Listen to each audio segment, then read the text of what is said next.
Olá, como é que vocês estão? Tudo bem? Hoje eu vim trazer para vocês as minhas leituras do mês de junho e julho desse ano. É um período que eu considerei, enfim, muito fértil, digamos assim, para leituras bacanas e maravilhosas. Aproveitei que eu estava de férias na minha pós-graduação, o que me deu muito tempo aí extra, né? No mínimo 4 horas por dia a mais para ler. Considero que eu li uma quantidade considerável mesmo esse mês, sobretudo pela minha meta, né? Eu geralmente tenho uma meta aí de 2 livros por mês, não passando muito disso, 24 livros aí por ano.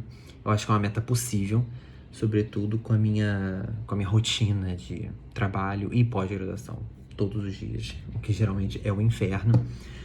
Deixa eu só antes me apresentar, né? Meu nome é Pedro Gondim. Eu tô criando esse canal aqui. Minha tentação era dizer que estou criando esse canal para, sei lá, divulgar a literatura e incentivar pessoas a ler. Mas não, é por um motivo meio egoísta. Estou criando esse canal para preservar minhas amizades. Os meus amigos não me aguentam mais falando de livro. E eu, sei lá, tenho 85% dos meus amigos não gostam de ler. E eu fico sozinho, sem ter com quem conversar sobre literatura. E aí eu pensei, né, por que não criar um canal onde eu possa conhecer pessoas e trocar experiências e tudo mais. Não tenho grandes pretensões aqui com esse canal, que sequer tem nome ainda. Eu tô gravando esse vídeo e nem pensei no nome pro canal. A ideia só é trocar experiências sobre livros, e aí vocês podem comentar. E pra esse primeiro vídeo, né, essa minha primeira experiência com o YouTube, eu resolvi trazer os livros que eu li em junho e julho. Na verdade, que eu terminei em junho, que eu tinha eventualmente começado em maio, né, e que eu li até o dia 22 de julho, que hoje é dia 22. Eu não sei quando eu vou lançar isso aqui, eu pretendo que seja no primeiro final de semana de agosto. Pode ser até que eu termine algum outro livro nesta última semana agora de julho. Mas o que temos para hoje são esses livros. Eu não vou preparar uma resenha, portanto, específica sobre eles, né? Não daria tempo. É só realmente fazer uma breve apresentação. E se vocês já conhecem essas obras, com certeza alguns daqui vocês super conhecem, já leram, mas outros podem ser, enfim, ficar aí de recomendação para vocês. E é isso. Então, lembrando, sem grandes pretensões, eu tô gravando esse vídeo no meu celular. Então, zero profissionalismo, zero, enfim, preocupações com isso. A ideia é mesmo conversar sobre literatura. Não tem muito mais do que isso, não. E eu vou começar, o primeiro livro, eu acho que eu terminei, logo quando eu entrei de férias, nos meus primeiros dias, foi esse livro aqui, do Carlos Heitor Coni. Não sei se vocês vão conseguir ver o nome, se tá espelhado ou não, porque eu tenho zero noção dessas coisas de tecnologia, e se depois, quando eu passar pro computador, vai ficar normal. Mas é o livro O Ato e o Fato. Eu ganhei esse livro de presente e eu fiquei apaixonado por esse livro. Acho assim, é uma das melhores leituras do ano, fácil pra mim. E aí, só para apresentar para vocês, o Carlos Heitor Coni, ele foi um jornalista, e aqui você tem crônicas, na verdade tem até um subtítulo aqui, O Som e a Fúria das Crônicas contra o Golpe de 64, tá vendo? Você tem crônicas escritas da época do golpe de 64. Então, por exemplo, acho que a primeira crônica que abre aqui este livro, que é Da Salvação da Pátria, ela é datada do dia 2 de abril de 64, ou seja, no dia seguinte. E o Carlos Heitor Coni, ele ficou famoso, né, por ser uma dessas vozes que se levantou contra o golpe de 64. Só que esse livro, isso que é bacana, esse livro é hilário, assim. Ele tem um tom de comédia em muitos momentos, que eu fico chocado como o Carlos Heitor Coni conseguiu dosar muito bem um tom de comédia com a seriedade que, enfim, a cena política brasileira demandava naquela época. E aqui ele apresenta, eu acho que isso também é um diferencial do livro, uma visão de alguém que estava vivendo os acontecimentos em tempo real. Então você não tem, por exemplo, um livro, depois de 30 anos, de alguém relembrando o que foi o golpe de 64 e que pode, com o tempo, enfim, sofrer algum tipo de influência ou um tipo de, sei lá, as memórias, com o tempo, elas vão esmaecendo ou, enfim, a gente vai criando memórias. Nesse caso, não. Então ele estava vendo, e no dia seguinte ele ia lá e escrevia uma crônica, né, para o jornal Correio da Manhã e publicava. Então é muito fidedigno, digamos assim. E tem várias questões interessantes nesse livro, sobretudo dos agentes políticos daquela época, né? A forma como ele descreve o Castelo Branco que foi o primeiro dos ditadores, né, da nossa ditadura militar, e ele demonstra também como, e particularmente eu sempre achei a figura do Castelo Branco uma figura interessante, assim, eu sempre tive muita curiosidade para entender um pouco mais sobre o Castelo Branco. Meu avô falava muito dele, o Castelo Branco era cearense, e meu avô era cearense, e meu avô falava muito, meu avô era militar. E, em tese, você tem aqui um Carlos Heitor Cunha em determinados momentos propondo, apesar dele ser contrário ao golpe militar, obviamente, uma chance do Castelo Branco se demonstrar um bom presidente, sabe? Isso é muito interessante. Então ele fala assim, demonstre sua grandeza como esse homem público que todo mundo venera. Ele dá a entender aqui que em alguns momentos o Castelo Branco é uma figura, sabe, respeitada, digamos assim. Enfim, então tem várias camadas esse livro, ele apresenta personagens. Eu fico aqui a sugestão específica de uma crônica que eu tenho até que achar o nome. Eu não marquei em específico, acho que ela para vocês, mas é uma crônica que ele narra uma audiência criminal que ele teve com Costa e Silva, porque o Costa e Silva processou ele, né? Porque, como eu disse, tem muita ironia, muito deboche, ele é muito engraçado. Então ele fazia graça dos generais e dos comandantes e tudo mais durante a ditadura. Então o Costa e Silva processa ele e ele tem uma audiência onde ele conhece o Costa e Silva, eles conversam e tem um juiz lá, enfim, né, na audiência. E esse caso chega ao STF, enfim, é sensacional. Sobretudo para aquelas pessoas que se perguntam onde estava o judiciário nessa época da ditadura militar. Aqui você tem uma pista de onde ele estava, o que ele estava fazendo, enfim, da participação dele nisso tudo. Vale muito a pena, gente, de verdade. Em seguida, eu peguei um livro que minha mãe ganhou de aniversário e tava lá, sei lá, sambando na mesa dela, que é Paixão Simples, da Annie Ernaux, não é isso? Bem, ela ganhou o prêmio Nobel recentemente, ela tá super famosa, super hypada aqui no Brasil. E esse livrinho, essa novelinha aqui, tem, sei lá, 60 páginas, e ela é meio autobiográfica. Eu não sei se todos os livros dela são meio autobiográficos, eu acho que tem uma pegada assim, ou eu tô completamente enganado. Mas esse livro, ela vai narrar uma paixão muito louca e muito intensa que ela teve por um sujeito. Foi um livro interessante? Foi. Posso dizer que com ele eu conheci a autora? Não posso. Recomendo ele para as pessoas? É aquela coisa, se alguém perguntar leio ou não leio, eu falo leio, mas também não é aquela coisa do tipo, enfim, é imprescindível na sua vida. Mas li um livrinho da última ganhadora do Nobel, então check, lista dos afazeres aí da vida, ler os Nobéis de Literatura. Em seguida, eu li Torturado, do Itamar Vieira Júnior. E esse livro aqui, ele merecia realmente uma resenha, que eu não vou poder falar tudo que eu quero falar sobre esse livro. Mas, o que me choca em relação a esta obra é de como ela conseguiu suscitar paixões diversas a respeito dela mesma. Então, você tem um clubinho de pessoas que amam esse livro com todas as forças, como se fosse, sei lá, o maior clássico nacional da face da Terra. E você tem um clubinho de pessoas que detestam o livro, às vezes sem ter lido o livro, por motivos externos a ele, digamos assim, né? E virou briga de torcida, de gangue quase. Ficou ridículo. Eu, particularmente, eu preciso deixar isso muito claro, que eu comecei amando essa leitura. Eu achei, de verdade, o livro é dividido em 3 partes, e os capítulos que compõem cada parte são muito pequenininhos, eles têm geralmente 1,5 páginas. E eu arrisco dizer que o primeiro capítulo mesmo, que abre o livro, é o melhor primeiro capítulo que eu li esse ano, se pá dos últimos anos, assim, é um dos meus favoritos. Eu acho o primeiro capítulo desse livro sensacional. Ele ambienta a história, ele apresenta os personagens, ele dá um tom de brutalidade. Eu acho sensacional, de verdade. E nessa primeira parte do livro, né, de uma forma geral, eu acho quase perfeito, beirando a perfeição. O problema é o depois.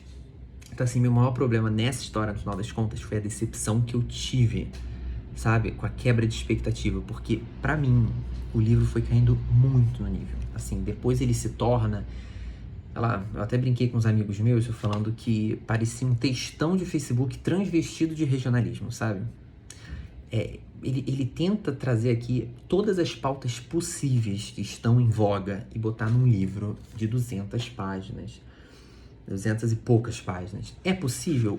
Em tese ele pode tratar de tudo em 100 páginas. Agora, ele tem que ser sensacional para não acontecer o que aconteceu, que assim, ficam umas coisas meio forçadas, sabe? Tipo, superficiais, e parece que ele só pegou uma lista de coisas, anotou o que ele queria abordar e aí foi dando check quando ele fazia um capítulo de 1 página e meia falando sobre, vamos agora criticar a religião e explicar como o cristianismo pode atrapalhar, blá, blá, blá. Check, próximo. E aí ele vai... Cada capítulo é um tema e fica muito piegas em determinado momento, sabe? Então, pra mim, o maior problema dessa obra é isso. Ele caiu o que poderia ter sido, sabe? Porque a primeira parte dessa obra, quando ele relaciona essas duas irmãs, que eu nem falei, né, do que trata esse livro, porque provavelmente vocês sabem do que trata esse livro. Todo mundo aqui já resenhou no YouTube, basicamente, essa obra. É a história de duas irmãs que vivem no interior do Brasil. A gente não sabe exatamente aonde, não pode ser em qualquer lugar, mas a ideia é um Brasil profundo, um Brasil que ainda existe, por incrível que pareça, isso é chocante. Mas a primeira parte, ela tem uma pegada, não quero dizer existencial, mas como elas são irmãs, e uma delas, não sei se eu posso dar um spoiler, eu vou dar um spoiler e você pula por, sei lá, 5 segundos.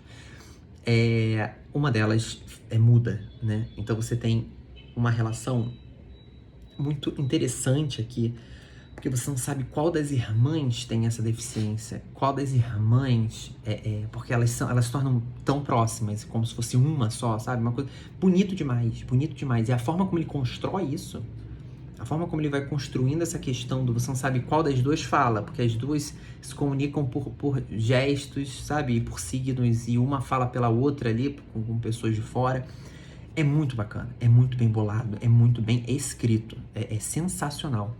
E aí o que me dói é isso, porque depois se perde. Eu acho que vai pra uma outra vibe e a denúncia social, nesse caso, ganhou um protagonismo muito maior que a própria trama e o próprio enredo, e aí ficou meio forçado. Depois, eu li, preciso explicar isso aqui, Harry Potter e o Cálice de Fogo nessa edição, que é sensacional, de bonita, né? Inclusive, não sei se vai dar pra ver esses livrinhos aqui, eu tô fazendo, né, montando a minha coleção de capa dura dessa edição aqui. E esse livro foi uma releitura, porque na realidade, quando eu tava lá nos meus 14, 15 anos, eu li Harry Potter do 1º ao 4º. Eu fui lendo e aí eu parei de ler, não sei por que eu não li mais. Acontece que há uns anos atrás, ou há uns anos, melhor dizendo, eu falei, cara, eu quero voltar a ler Harry Potter. Eu quero ler o Ordem da Fênix, eu quero ler o Príncipe Mestiço, eu quero ler o 7º lá, que são... Qual o nome? Esqueci o nome do 7º livro. Deathly Hallows? Mas qual o nome em português? Esqueci. Só que eu falei, cara, não faz o menor sentido eu começar do nada do 5º, né? Vamos começar a retomar, ler o 1º, 2º, 3º e adiante. E eu tô lendo um por semestre. Eu tô fazendo esse projetinho de leitura, eu tô lendo um Harry Potter por semestre. Tô aproveitando e montando, como eu falei com vocês, minha coleção, porque os livros que eu tinha eram do meu irmão, na realidade. Então, eu li esse livro. E, cara, eu tinha a impressão de que eu não ia gostar do Cálice de Fogo. Porque eu tinha isso na minha memória, assim, sabe? Afetiva ou sei lá o quê. De que no caso dos filmes, é o filme que eu menos gosto. E no caso do livro, eu lembro de não ter curtido muito quando eu li na juventude. Porque pra mim, é o livro que tem a trama mais forçada de todas, né? Tipo, o Harry Potter vai fazer sei lá, Hogwarts vai organizar uma Olimpíada, tipo... É muito forçado, tipo, muito, muito propício para a volta do Voldemort, sabe? Eu acho essa história meio... Só que, qual o barato disso?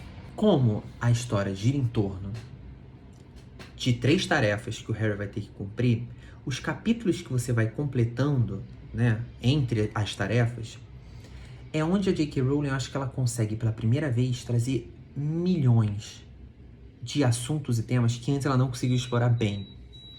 Então, cara, esse livro aqui, ela aborda questões de escravidão, liberdade, quando ela trata em relação aos elfos, né, domésticos de Hogwarts. Tem uns debates aqui filosóficos sensacionais entre Hermione e o Rony, quando o Rony fala, mas eles são felizes. Eles não querem ser livres, sabe? Eles estão bem, por que você tá infernizando? E aí Hermione fica, não, mas eles têm que ser livres, é o direito deles, isso é um absurdo, eles têm que ter direitos trabalhistas.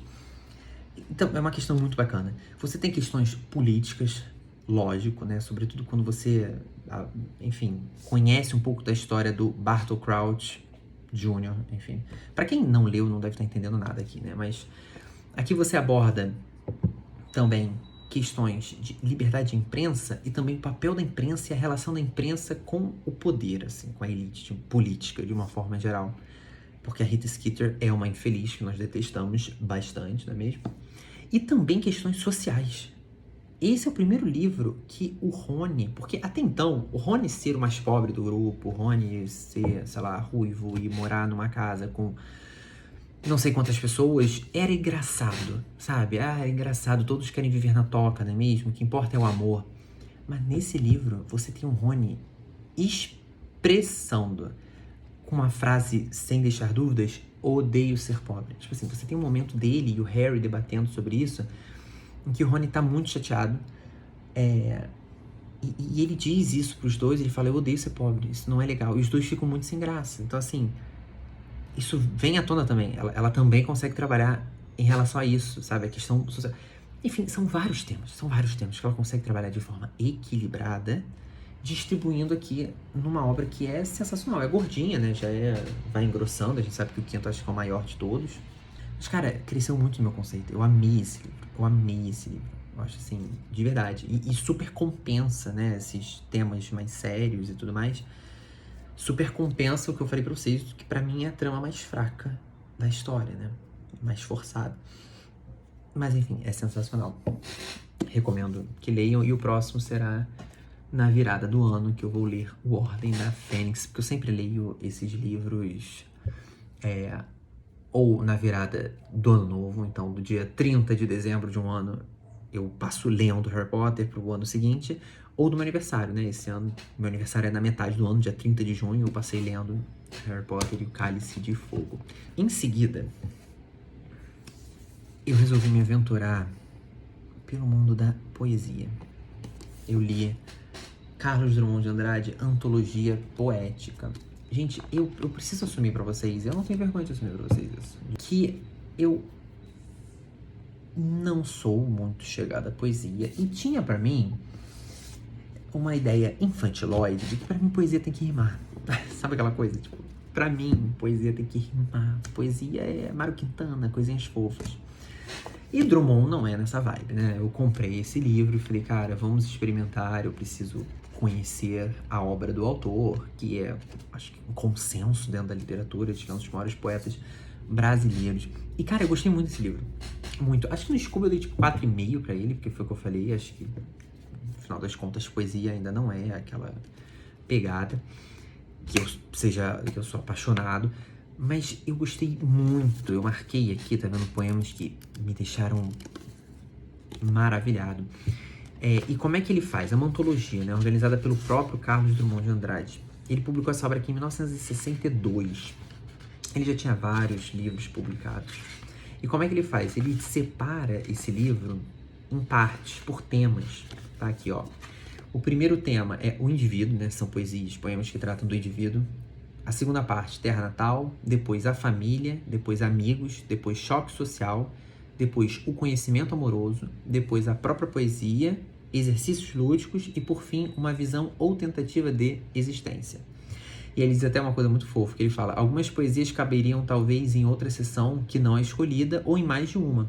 A razão da escolha está na tônica da composição ou no engano do autor. De qualquer modo, é uma arrumação ou pretende ser. Cara, eu sugiro, assim, pra mim, só pra deixar pontuado aqui, os que eu mais gostei foram o indivíduo, o choque social. Ele tem aqui uns poemas sobre, sabe, questões de luta de classes. Não, brincadeira. Mas questões sociais sensacionais, assim, umas críticas muito boas. Conhecimento amoroso, óbvio, que eu acho que é Drummond, né? Ele fala de amor como a gente respira. E também uma visão ou tentativa de existência. Sei lá, eu deveria ler alguma coisinha pra vocês, né? Deles, mas eu acho que... Deles não, né? Dele. Mas eu acho que eu não tenho capacidade pra isso, ou vou assustá-los demais. Mas só pra ficar com um gostinho, não me julguem, por gentileza. Inclusive eu vou ver se eu deixo lá embaixo uns links de uns vídeos que eu achei na internet de pessoas declamando Carlos Drummond de Andrade, de poesias e poemas, inclusive, que estão nessa antologia. Eu vou ver se eu seleciono um ou dois. Não sei como é que se faz isso, mas vou tentar fazer. Só pra vocês verem se vocês se interessam. Mas tem essa aqui que eu achei tão linda, se chama Eterno. E ele começa assim: e como ficou chato ser moderno, agora serei eterno. Aí ele desenvolve mais um pouco, e adiante ele fala: a cada instante se criam novas categorias do eterno. Eterna é a flor que se fana, se souber florir. É o menino recém-nascido antes que lhe deem nome e lhe comunique um sentimento do efêmero. É o gesto de enlaçar e beijar na visita do amor às almas. Eterno é tudo aquilo que vive uma fração de segundo, mas com tamanha intensidade que se petrifica e nenhuma força o resgata. É minha mãe em mim que a estou pensando, de tanto que a perdi de não pensá-la. É o que se pensa em nós se estamos loucos. É tudo que passou, porque passou. É tudo que não passa, pois não houve. E aí ele continua e logo ele termina. Cara, que coisa bonita. Essas duas aqui eu fiquei, tipo, sério, eu fiquei horas. Eu acho que eu fechei esse livro. Eu mandei mensagem pro meu irmão na hora. Eu falei: Vitor, escute. É minha mãe em mim que a estou pensando de tanto que a perdi de não pensá-la. Isso é eterno. E outra coisa que é eterna é tudo aquilo que passou porque passou.